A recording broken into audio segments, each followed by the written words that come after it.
తూర్పుగోదావరి జిల్లాలో rave party కలకలం. కోరుకొండ మండలం బూరుగపూడి గేట్ సమీపంలో రేవ్ పార్టీ. కళ్యాణ మండపంలో తెల్లవారుజామున తనిఖీలు చేసిన పోలీసులు 5గురు మహిళలతో పాటు మరో 14 మందిని అదుపులోకి తీసుకున్న సిబ్బంది.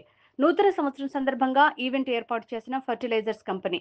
రేవ్ పార్టీని ఫర్టిలైజర్స్ కంపెనీ ఏర్పాటు చేసినట్లు సమాచారం. పట్టుబడిన వారంతా ఫర్టిలైజర్స్ కంపెనీ యజమానులుగా సమాచారం. గుంటూరు పరిసర ప్రాంతాల నుంచి వచ్చినట్టు సమాచారం.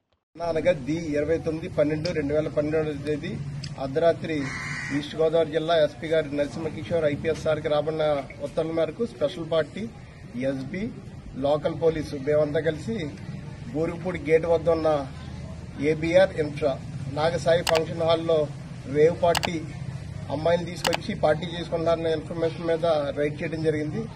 ఆ రైడ్లో 5గురు అమ్మాయిలు, 13 మంది మగవాళ్లు దొరకడం జరిగింది. వాళ్ళని అదుపులో తీసుకుని విచారిస్తే గుజరాత్ మైక్రో న్యూట్రియన్స్ కంపెనీకి చెందిన సేల్స్ ఎగ్జిక్యూటివ్ గోపాలకృష్ణ అనే అతను వీళ్ళందరినీ పురమాయించాడని చెప్పడం జరిగింది. అతను హోటల్ ఓనర్ అయిన సత్తి బామిరెడ్డి అనే అతనికి ద్వారా 18 వేలకి ఫంక్షన్ హాల్ మాట్లాడుకోవడం జరిగింది. ఫంక్షన్ హాల్కి వచ్చిన తర్వాత అమ్మాయిలు వచ్చిన తర్వాత ఇంకో 5 రూములు తీసుకుని 5 రూములకి కూడా 15,000 మాట్లాడుకోవడం జరిగింది. ఆ లిస్ట్ అంతా కూడా వాళ్ళ అబ్బాయి రామిరెడ్డి బుక్ లో నోట్ చేయడం జరిగింది.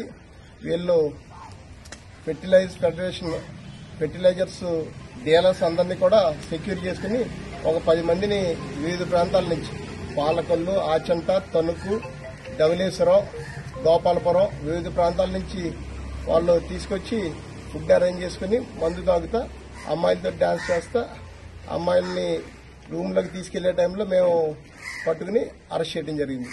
లేడీస్ అందరినీ కూడా ఎగ్జామినేషన్ నిమిత్తం గవర్నమెంట్ హాస్పిటల్కి పంపడం జరిగింది. వీళ్ళని అరెస్ట్ చేసి కోర్టుకు పంపడం జరుగుతుంది. దీని మీద ఆల్రెడీ కేసు రిజిస్టర్ చేయడం జరిగింది.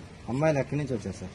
అమ్మాయిలు 3 కాకినాడ నుంచి, ఒక ఆమె రంపచోడవరం నుంచి, ఒక ఆమె రాజమండ్రి నుంచి వచ్చింది. గోపాలకృష్ణ సేల్స్ ఎగ్జిక్యూటివ్ ఎవరున్నారో అతనికి అను అనే అమ్మాయి, కాకినాడ అమ్మాయి పరిచయం.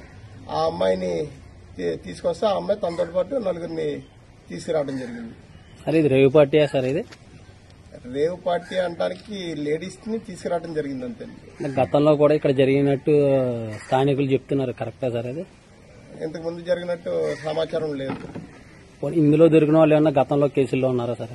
లేరండి సార్. అక్కడ రూములో ఇచ్చిన మెటీరియల్ అయినా కొంచెం వేరే వాళ్ళ లగేజీలు అవి తెచ్చుకున్నారండి. ఒక కండోమ్స్ ఒక ప్యాకెట్ ఉంటే అది సీజ్ చేయడం జరిగింది. అక్కడ వీళ్ళతో కలిపి సౌండ్ సిస్టమ్ ఎవరు అరేంజ్ చేశారో అతన్ని, ఆ అమ్మాయిల్ని కారులో తీసుకొచ్చిన అతన్ని వీళ్ళని కూడా అదుపులో తీసుకోవడం జరిగింది. వాళ్ళని కూడా రిమాండ్కి పంపడం జరుగుతుంది. డ్రగ్స్ కానీ గంజా కానీ అటువంటి ఏమీ లేవండి. ఫుడ్, బ్రాందీ అంతే, ఆ 2 ఉన్నాయి. ఆ అమ్మాయిలు ఉన్నారు. అమ్మాయిలు రూమ్లు బుక్ చేసుకుని వెళ్లే లోపు మనం అరెస్ట్ చేయడం జరిగిందండి.